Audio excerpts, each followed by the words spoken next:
हरे कृष्णा, राधे राधे। कैसे हो आप सभी? आशा करती हूँ आप सभी स्वस्थ होंगे, परम मंगलमय होंगे। ठाकुर जी पर आपका अनंत विश्वास बना रहा होगा, और यदि नहीं है, आपका थोड़ा भी विश्वास यदि ठाकुर जी पर से डामाडोल हो रहा है, तो ये कहानी आपके लिए है। तो वेलकम टू माय चैनल। अपने वादे के अनुरूप मैं ले आई हूँ एक नई कहानी, ठाकुर जी और उनके भक्तों से जुड़ी हुई। ठाकुर जी पर विश्वास की एक अप्रतिम कहानी। कहानी शुरू करने से पहले आपसे एक प्रार्थना है कि यदि आपने चैनल को अभी तक सब्सक्राइब नहीं करा है, तो प्लीज़ चैनल को सब्सक्राइब कर लीजिए, और यदि वीडियो अच्छी लगे तो लाइक भी ज़रूर कर दीजिएगा। साथ ही वीडियो को शेयर भी कर दीजिएगा, ताकि प्रभु के उन भक्तों को एक सहारा मिल सके जिनका विश्वास प्रभु पर से डामाडोल हो जाता है। आइए शुरू करते हैं। तो ये जो कहानी है, ये कहानी है उस समय की, जब कुरुक्षेत्र के युद्ध क्षेत्र को विशाल सेनाओं के आवागमन की सुविधा के लिए तैयार किया जा रहा था। वहाँ पर हाथियों का इस्तेमाल पेड़ों को उखाड़ने और ज़मीन को साफ करने के लिए किया जा रहा था। ऐसे ही एक पेड़ पर एक गौरैया अपने 4 बच्चों के साथ रहती थी। जब उस पेड़ को उखाड़ा जा रहा था, तो उसका घोंसला ज़मीन पर गिर गया, लेकिन चमत्कारी रूप से उसकी संतानें अनहोनी से बच गई। लेकिन वो अभी बहुत छोटे होने के कारण उड़ने में असमर्थ थे। कमज़ोर और भयभीत गौरैया मदद के लिए इधर उधर देखती रही। तभी उसने श्री कृष्ण को अर्जुन के साथ वहां आते हुए देखा। वे युद्ध के मैदान की जांच करने और युद्ध की शुरुआत से पहले जीतने की रणनीति तैयार करने के लिए वहां गए थे। उसने कृष्ण के रथ तक पहुंचने के लिए अपने छोटे पंख फड़फड़ाए और किसी प्रकार प्रभु श्री कृष्ण के पास जा पहुंची। हे कृष्ण, कृपया मेरे बच्चों को बचाइए, क्योंकि लड़ाई शुरू होने पर कल उन्हें कुचल दिया जाएगा। सर्वव्यापी भगवान बोले, मैं तुम्हारी बात सुन रहा हूँ, लेकिन मैं प्रकृति के कानून में हस्तक्षेप नहीं कर सकता। गौरैया ने कहा, हे भगवान, मैं जानती हूँ कि आप मेरे उद्धारकर्ता हैं। मैं अपने बच्चों के भाग्य को आपके ऊपर सौंपती हूँ, उनके भाग्य को आपके हाथों में सौंपती हूँ। अब यह आपके ऊपर है कि अब आप उन्हें मारते हैं या उन्हें बचाते हैं। कालचक्र पर किसी का बस नहीं है। श्री कृष्ण ने एक साधारण व्यक्ति की तरह उससे बात की, जिसका आशय था कि ऐसा कुछ भी नहीं था जिसके बारे में वो कुछ न कर सके। गौरैया ने विश्वास और श्रद्धा के साथ कहा, प्रभु, आप कैसे और क्या करते हैं वो तो मैं नहीं जानती। आप स्वयं काल के नियंता हैं, यह मुझे पता है। मैं सारी स्थिति और परिस्थिति एवं स्वयं को परिवार सहित आपको समर्पण करती हूँ।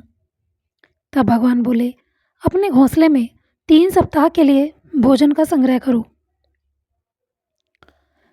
गौरैया ने हाँ में सिर हिलाया और वहां से चली गई। गौरैया और श्री कृष्ण के संवाद से अनभिज्ञ अर्जुन गौरैया को दूर भगाने की कोशिश कर रहे थे। गौरैया ने अपने पंखों को कुछ मिनटों के लिए फुलाया और फिर अपने घोंसले में वहां से वापस चली गई। 2 दिन बाद शंख के उद्घोष से युद्ध शुरू होने की घोषणा की गई। तब श्री कृष्ण ने अर्जुन से कहा कि अपने धनुष और बाण मुझे दे दो। अर्जुन चौंका, क्योंकि कृष्ण ने युद्ध में कोई भी हथियार नहीं उठाने की शपथ ली थी। इसके अतिरिक्त अर्जुन का मानना था कि वह ही सबसे अच्छा धनुर्धर है। अर्जुन ने कहा, मुझे आज्ञा दें भगवान। अर्जुन ने ये शब्द इतने दृढ़ विश्वास के साथ कहे और कहा कि मेरे तीरों के लिए कुछ भी अभेद्य नहीं है। चुपचाप अर्जुन से धनुष लेकर कृष्ण ने एक हाथी को निशाना बनाया, लेकिन हाथी को मार के नीचे गिराने के बजाय तीर हाथी के गले की घंटी में जा टकराया और एक चिंगारी सी उड़ गई। अर्जुन ये देखकर अपनी हंसी नहीं रोक पाए कि कृष्ण एक आसान सा निशाना चूक गए। क्या मैं प्रयास करूं?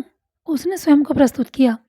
उसकी प्रतिक्रिया को नज़रअंदाज करते हुए श्री कृष्ण ने धनुष वापस देते हैं और कहते हैं कि कोई और कार्यवाही आवश्यक नहीं है, जो करना था वो हो चुका।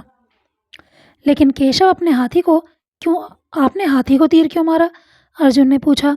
क्योंकि इस हाथी ने उस गौरैया के आश्रय, उसके घोंसले को, जो कि एक पेड़ पर था, उसको गिरा दिया था। कौन सी गौरैया? अर्जुन ने पूछा। प्रभु, आप कौन सी गौरैया के विषय में बात कर रहे हैं? इसके अतिरिक्त हाथी तो अभी स्वस्थ और जीवित है, केवल घंटी ही टूट कर गिरी है।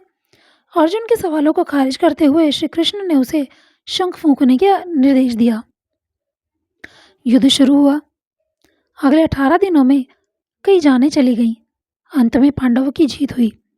एक बार फिर कृष्ण अर्जुन को अपने साथ सुदूर क्षेत्र में भ्रमण करने के लिए ले गए। कई शव अभी भी वहां हैं जो उनके अंतिम संस्कार का इंतजार कर रहे हैं। जंग का मैदान गंभीर अंगों और सिर बेजान सीढ़ियों और हाथियों से अटा पड़ा था। कृष्ण एक निश्चित स्थान पर रुके और एक घंटी जो कि हाथी पर बांधी जाती थी उसे देखकर विचार करने लगे। अर्जुन, उन्होंने कहा, क्या आप मेरे लिए यह घंटी उठाएंगे और इसे एक तरफ रख देंगे? निर्देश बिल्कुल बिल्कुल सरल था, परंतु अर्जुन की समझ में नहीं आया। आखिरकार विशाल मैदान में जहाँ बहुत सी अन्य चीज़ों को साफ करने की जरूरत थी, कृष्ण उसे धातु के एक टुकड़े को रास्ते से हटाने के लिए क्यों कहेंगे? उसने प्रश्नवाचक दृष्टि से उनकी ओर देखा। हाँ, यह घंटी, कृष्ण ने दोहराया, यह वही घंटी है जो हाथी की गर्दन पर पड़ी थी, जिस पर मैंने तीर मारा था। अर्जुन बिना किसी और सवाल के भारी घंटी उठाने के लिए नीचे झुका। जैसे ही उन्होंने इसे उठाया, उसकी हमेशा के लिए जैसे दुनिया बदल गई। 1, 2, 3, 4 और 5, 4 युवा पक्षियों और उसके बाद एक गौरैया उस घंटी के नीचे से निकले। बाहर निकल के माँ और छोटे पक्षी कृष्ण के इर्द गिर्द मंडराने लगे एवं बड़े आनंद से उनकी परिक्रमा करने लगे। 18 दिन पहले काटी गई ये घंटी ने पूरे परिवार की रक्षा की थी। मुझे क्षमा करें हे कृष्ण, अर्जुन ने कहा। आपको मानव शरीर में देखकर और सामान्य मनुष्यों की तरह व्यवहार करते हुए मैं भूल गया था कि आप वास्तव में कौन हैं। आइए हम भी तब तक इस घंटी के नीचे विश्राम करें जब तक ये हमारे लिए उठाई न जाए। बोले मेरे कृष्ण कन्हैया लाल की जय। बोले बांके बिहारी लाल की जय। तो ऐसे हैं मेरे गोविंद, कब कैसे कहाँ भक्तों की रक्षा के लिए क्या कर देते हैं, इसका कोई अंदाज़ा भी नहीं लगा सकता। कमी होती है तो सिर्फ हमारे विश्वास में। मिलेंगे नई वीडियो में नई कहानी के साथ, तब तक के लिए राधे राधे।